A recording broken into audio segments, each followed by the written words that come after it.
the future is a little bit trickier than people imagine it to be, and I think prediction is really quite arrogant almost and binary. You get it right or you get it wrong.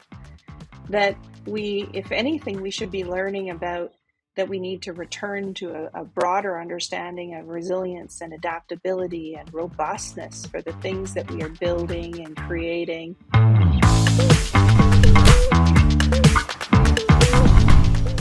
What advice do you have for people who are thinking, man, I could probably improve a lot of aspects of my job with synthetic data, synthetic models, these synthetic environments?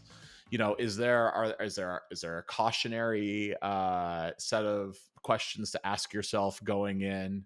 Is there kind of a paint by numbers, like 1, 2, 3? What advice do you have for someone who's listening is like, oh, wow, this is really inspiring, I should jump in wholeheartedly? Um, I'm trying to think of cautionary tales.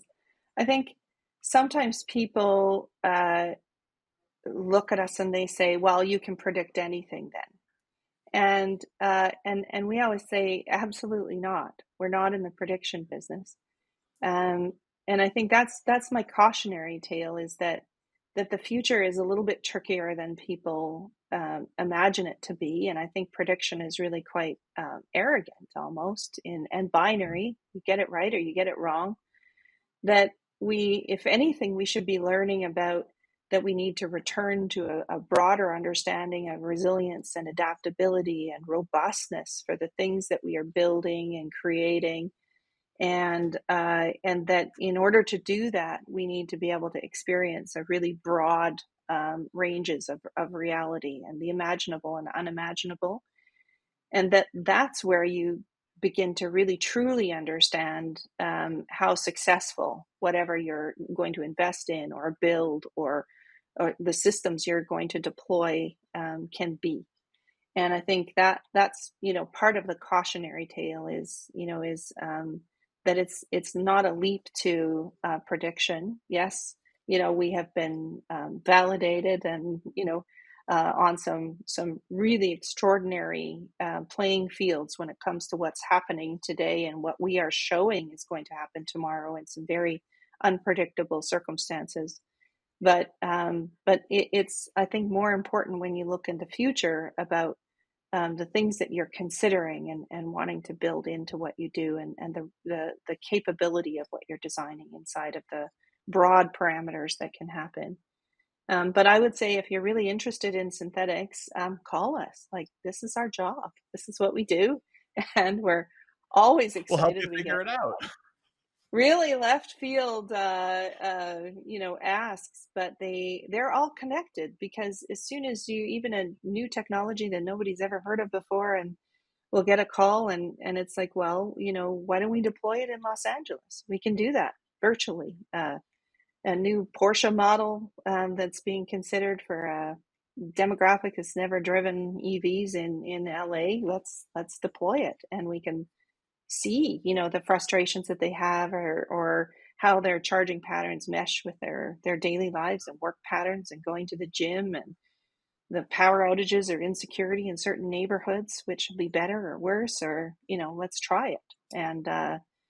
And so it's those types of I think curious and bold and risky asks of people that really continue to fuel this environment, and then enable the same or similar questions to be asked in any of our 281 synthetic cities. So that, I think, is the excitement for us.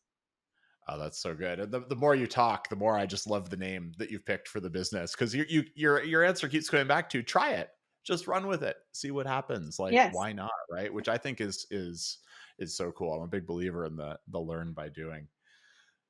Okay, so Myrna, you are clearly very passionate about this intersection between technology and then policy and the implications for investment and infrastructure and other decisions. Let's just back up just a little bit as we kind of come to the end of the podcast here. How did you get into this? What is your origin story that led you to found a company in synthetic data and modeling? It's a long story, because there's a lot of gray here in my hair. Always, Uh, always, but always. I'm hiding mine, and the bald yeah, spot's hiding too. but I think I married an amazing Indigenous person way back when, and the internet was a year old, and I was in my MBA going from year one to year two, and decided that communications were, and the possibility of remote communications, which is like we're doing today, was huge.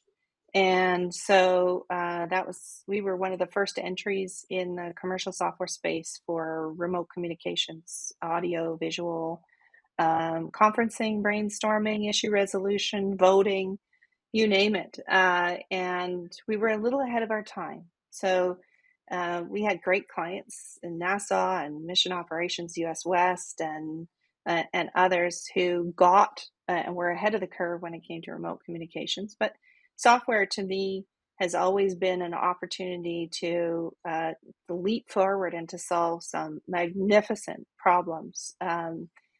We saw them as opportunities. That company branched into a neural net and 3D visualization research company in the 90s as well, where we had the opportunity to develop an astonishing amount of intellectual property, and with no requirement for commercialization because of our funder.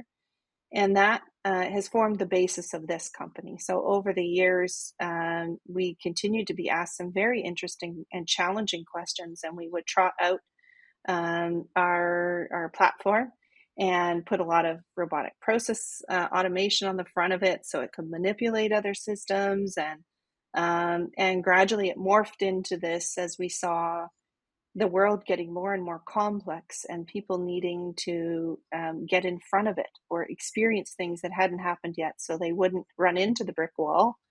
They could actually take a different path or re-architect or Yeah. get out the jackhammers before they got there. And that's what led to this company in 2014. My kids are a bit older, so they can look after themselves. And I knew what it took to start a technology venture. And that was the opportunity for this company in 2014, was the world wasn't getting any simpler. And I thought that there was a real need for providing this opportunity to experience reality. And thus the RUNWITHIT Synthetics was born.